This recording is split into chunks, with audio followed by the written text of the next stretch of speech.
बेहद की खुशियों का जीवन ब्राह्मण जीवन।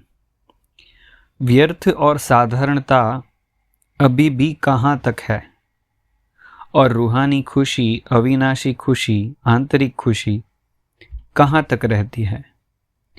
सभी ब्राह्मण बच्चों का ब्राह्मण जीवन धारण करने का लक्ष्य ही है सदा खुश रहना। खुशी की जीवन व्यतीत करने के लिए ही ब्राह्मण बने हो, न कि पुरुषार्थ की मेहनत व किसी न किसी उलझन में रहने के लिए ब्राह्मण बने हो। रूहानी आंतरिक खुशी व अतीन्द्रिय सुख जो सारे कल्प में नहीं प्राप्त हो सकता है, वह प्राप्त करने के लिए ब्राह्मण बने हो।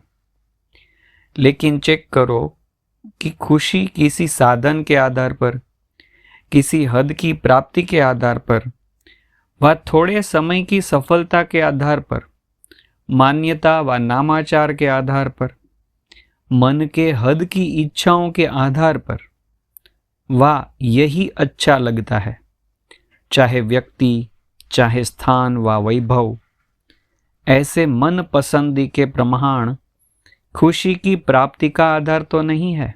क्या क्या चीजें बताई? साधन, हद की प्राप्ति, थोड़े समय की सफलता, मान्यता, नामाचार, मन के हद की इच्छाओं के आधार पर क्या यही अच्छा लगता है, व्यक्ति अच्छा लगता है, स्थान अच्छा लगता है, वैभव अच्छा लगता है, ऐसे मन पसंदी के प्रमाण खुशी की प्राप्ति का आधार तो नहीं है। इन आधारों से खुशी की प्राप्ति, यह कोई वास्तविक खुशी नहीं है। दुनिया के हिसाब से ये सब चीज़ों के आधार से खुश रहते हैं, वो उनके लिए ठीक है, मगर हमारे लिए यह वास्तविक खुशी बाबा कहते हैं नहीं है, अविनाशी खुशी नहीं है। क्यों? वो बाबा कारण बता रहे हैं आगे कि आधार हिला तो खुशी भी हिल जाती है। ऐसी खुशी प्राप्त करने के लिए ब्राह्मण नहीं बने हो। देखो, ये सब चीज़ों के आधार पर जो खुशी मिलती है ना, तो वह चीज़ों के लिए आप ब्राह्मण नहीं बने हो। ब्राह्मण क्यों बने हो, आगे आएगा इसमें। अल्पकाल की प्राप्ति द्वारा खुशी, यह तो दुनिया वालों के पास भी है। दुनिया में भी ऐसे खुश रहते हैं सब चीज़ों के आधार पर। उन्हों का भी स्लोगन है, खाओ पियो मौज करो। लेकिन वह अल्पकाल का आधार समाप्त हुआ तो खुशी भी समाप्त हो जाती। ऐसे ही ब्राह्मण जीवन में भी इन आधारों से खुशी की प्राप्ति हुई तो बाकी अंतर क्या हुआ? खुशियों के सागर के बच्चे बने हो तो हर संकल्प में, हर सेकंड खुशी की लहरों में लहराने वाले हो, सदा खुशियों के भंडार हो।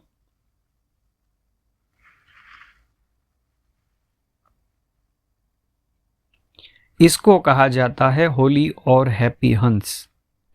बाप दादा देख रहे थे कि जो लक्ष्य है बिना कोई हद के आधार के सदा आंतरिक खुशी में रहने का, उस लक्ष्य से बदल और हद की प्राप्तियों की छोटी छोटी गलियों में फंस जाने के कारण कई बच्चे लक्ष्य और अर्थात मंजिल से दूर हो जाते हैं। वापस पढ़ते हैं। बाप दादा देख रहे थे कि जो लक्ष्य है, हमारा लक्ष्य क्या है, इस मुरली में थोड़ा अलग बताया है कि बिना कोई हद के आधार के सदा आंतरिक खुशी में रहने का हमारा लक्ष्य है। कोई भी आधार न हो और आंतरिक खुशी भी रहे। तो बाबा कहते हैं उस लक्ष्य से बदल और ही हद की प्राप्तियों की, कौन सी गलियों में चले जाते हैं? बाबा कहते हैं हद की प्राप्तियों की छोटी छोटी गलियों में फंस जाने के कारण कई बच्चे लक्ष्य अर्थात मंजिल से दूर हो जाते हैं, हाईवे को छोड़कर गलियों में फंस जाते हैं। अपना लक्ष्य खुशी को छोड़ हद की प्राप्तियों के पीछे लग जाते हैं। आज नाम हुआ, वाकाम हुआ, इच्छा पूर्ण हुई तो खुशी है। मन पसंद, संकल्प पसंद प्राप्ति हुई तो बहुत खुशी है। थोड़ी भी कमी हुई तो लक्ष्य वहां ही रह जाता है, लक्ष्य हद के बन जाते हैं। इसलिए बेहद की अविनाशी खुशी से किनारा हो जाता है। तो बाप दादा बच्चों से पूछते हैं कि क्या ब्राह्मण इसलिए बने हो, इसलिए यह रूहानी जीवन अपनाई है? यह तो साधारण जीवन है, इसको श्रेष्ठ जीवन नहीं कहा जाता। हद की प्राप्तियों की गलियों में फंस जाते हैं, उसको ब्राह्मण जीवन नहीं कहा जाता। कोई भी कर्म करो, चाहे कितनी भी बड़ी सेवा का काम हो, लेकिन जो सेवा आंतरिक खुशी, रूहानी मौज, बेहद की प्राप्ति से नीचे ले आती है, अर्थात हद में ले आती है, आज मौज कल मुंज, आज खुशी कल व्यर्थ उलझन में डालती है, खुशी से वंचित कर देती है, ऐसी सेवा को छोड़ दो। कोई भी कर्म करो, कितनी भी बड़ी सेवा का काम हो, मगर जिसमें आंतरिक खुशी, रूहानी मौज और ये सब गायब हो जाता है, आज मौज में है कल मूंज में आ जाते हैं, आज खुशी है कल व्यर्थ उलझन में डालती रहती है, ऐसी खुशी से वंचित करने वाली सेवाओं से दूर हो जाओ। लेकिन खुशी को नहीं छोड़ो। सच्ची सेवा सदा बेहद की स्थिति का, बेहद की खुशी का अनुभव कराती है। अगर ये दो अनुभव होते हैं तो समझना है कि हमारी सेवा बराबर हुई, सच्ची सेवा हुई। क्योंकि बाबा कहते हैं सच्ची सेवा सदा बेहद की स्थिति का, देखो दो चीजें आई, बेहद की स्थिति और बेहद की खुशी, यह दोनों चीजों का अनुभव कराती है। अगर ऐसी अनुभूति नहीं है तो वह मिक्स सेवा है। अगर बेहद की स्थिति भी नहीं है या तो बेहद की खुशी नहीं है तो वह मिक्स सेवा है, सच्ची सेवा नहीं है। यह लक्ष्य सदैव रखो कि सेवा द्वारा क्या क्या प्राप्ति होनी चाहिए। बाबा कहते हैं यह लक्ष्य सदैव रखो कि सेवा द्वारा स्व उन्नति, स्व प्राप्ति, संतुष्टता और महानता की अनुभूति हुई। सेवा करने के बाद यह इसमें से चेक करना है, स्व उन्नति हुई, स्व प्राप्ति हुई, संतुष्टता का अनुभव किया, महानता की अनुभूति हुई। जहां संतुष्टता की महानता होगी वहां अविनाशी प्राप्ति की अनुभूति होगी। जहां संतुष्टता की समानता होगी वहां अविनाशी प्राप्ति की अनुभूति होगी। सेवा अर्थात फूलों के बगीचे को हरा भरा करना। सेवा अर्थात फूलों के बगीचे का अनुभव करना, न कि कांटों के जंगल में फंसना। उलझन, अप्राप्ति, मन की मूंज और मौज, अभी अभी मूंज, यह है कांटे। इन कांटों से किनारा करना अर्थात बेहद की खुशी का अनुभव करना। कुछ भी हो जाए, हद की प्राप्ति का त्याग भी करना पड़े, कई बातों को छोड़ना भी पड़े। बातों को छोड़ो लेकिन खुशी को नहीं छोड़ो। जिस लिए आए हो उस लक्ष्य से किनारा न हो जाओ। यह सूक्ष्म चेकिंग करो। लक्ष्य क्या लेकर आए हैं, बाबा ने आगे भी बताया कि बिना कोई हद के आधार के सदा आंतरिक खुशी में रहना है। ठीक है, कुछ भी छोड़ना पड़े, बातों को छोड़ो, हद की प्राप्ति का त्याग करना पड़े, तो यह सब छोड़ना भी पड़े तो भी खुशी को नहीं छोड़ो। जिस लिए आए हो उस लक्ष्य से किनारा न हो जाओ। यह सूक्ष्म चेकिंग करो। खुश तो हैं लेकिन अल्पकाल की प्राप्ति के आधार से खुश रहना, इसी को ही खुशी तो नहीं समझते। अल्पकाल की प्राप्ति के आधार से खुशी रहना, इसी को तो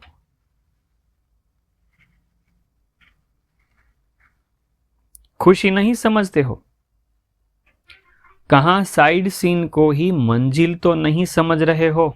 यह सब बाबा ने साइड सीन कह दिया। अल्पकाल की प्राप्तियां है वह साइड सीन्स है, तो साइड सीन्स को ही मंजिल तो नहीं समझ रहे हो, क्योंकि साइड सीन भी आकर्षण करने वाले होते हैं।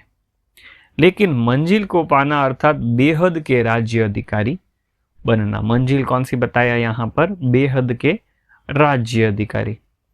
मंजिल से किनारा करने वाले विश्व के राज्य अधिकारी नहीं बन सकते। मंजिल से किनारा करने वाले विश्व के राज्य अधिकारी नहीं बन सकते, रॉयल फैमिली में भी नहीं आ सकते। साइड सीन में फंस गए तो रॉयल फैमिली में भी नहीं आएंगे, समझ लेना। इसलिए लक्ष्य को, मंजिल को सदा स्मृति में रखो। अपने से पूछो, चलते चलते कहाँ कोई हद की गली में तो नहीं पहुंच रहे हैं। अल्पकाल की प्राप्ति की खुशी सदा काल की खुशनसीबी से किनारा तो नहीं करा रही है।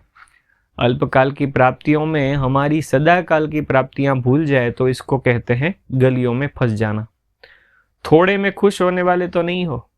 थोड़ी सेवा कर ली या थोड़ा खुशी मिल गई तो क्या हो जाता है, गुम जाते हैं उसी में।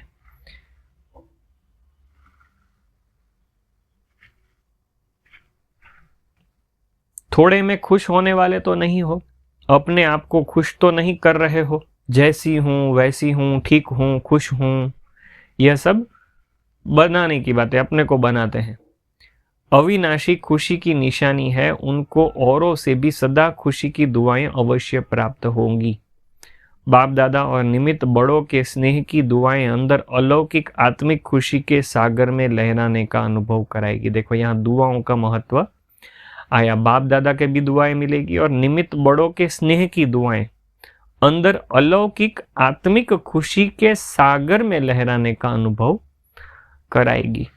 अविनाशी खुशी की निशानी यहाँ पर बताई कि उनको औरों से भी सदा खुशी की दुआएं अवश्य प्राप्त होती है। अलबेलेपन में यह नहीं सोचना कि मैं तो ठीक हूं लेकिन दूसरे मेरे को नहीं जानते। अपने को खुश करने की यह सब बातें हैं कि अलबेलेपन, बाबा कहते हैं ये भी एक प्रकार का अलबेलापन है। अलबेलेपन में यह नहीं सोचना कि मैं तो ठीक हूं, दूसरे मेरे को नहीं जानते। ठीक है, तो ऐसे अंदर अंदर दुखी भी होते हैं। क्या सूर्य की रोशनी छिप सकती है? बाबा कहते हैं क्या सूर्य की रोशनी छिप सकती है?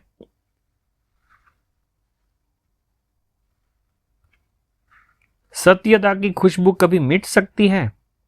छिप नहीं सकती। इसलिए धोखा कभी नहीं खाना, यही पाठ पक्का करना। पहले अपनी बेहद की अविनाशी खुशी, फिर दूसरी बातें। बेहद की खुशी सेवा की व सर्व के स्नेह की, सर्व द्वारा अविनाशी सम्मान प्राप्त होने की खुश नसीबी अर्थात श्रेष्ठ भाग्य स्वतः ही अनुभूति कराएगी। बेहद की खुशी सेवा की व सर्व के स्नेह की, सर्व द्वारा अविनाशी सम्मान प्राप्त होने की, उसकी खुश नसीबी अर्थात श्रेष्ठ भाग्य स्वतः ही अनुभूति कराएगी। बेहद की खुशी होगी तो आपको सेवा का भी भाग्य मिलेगा, सर्व का स्नेह का भी भाग्य मिलेगा, सर्व का अविनाशी सम्मान भी मिलेगा। यह सब खुश नसीबी अर्थात यह सब श्रेष्ठ भाग्य कहा बाबा ने, तो यह सब श्रेष्ठ भाग्य स्वतः ही अनुभूति कराएगी। जो सदा खुश है वह खुश नसीब है।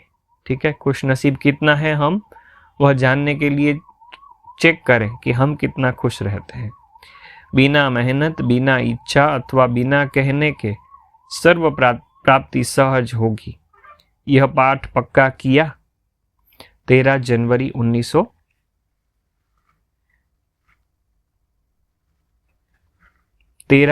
1986 की अव्यक्त मूल्य से यह महावाक्य सुने। यह जो भाग लिया है वह खुशी करके किताब है जो स्पार्क विंग ने बनाई है, उसमें से लिया गया है। और यह बुक स्टार्ट होती है उसमें यह मुरली के यह सब महावाक्य आते हैं। तो पहला पार्ट हम यही वाला सुन रहे थे जिसमें टाइटल था सदा बेहद की खुशियों का जीवन, ब्राह्मण जीवन। तो इसकी मुख्य मुख्य पॉइंट्स बहुत अच्छी है। आप रिवाइज करके कमेंट में लिखिएगा कि कौन सी पॉइंट सबसे अच्छी लगी और कितने सारे बाबा ने पॉइंट्स कहे जो हमको खुशियों से माला माल कर सकते हैं। ओम शांति।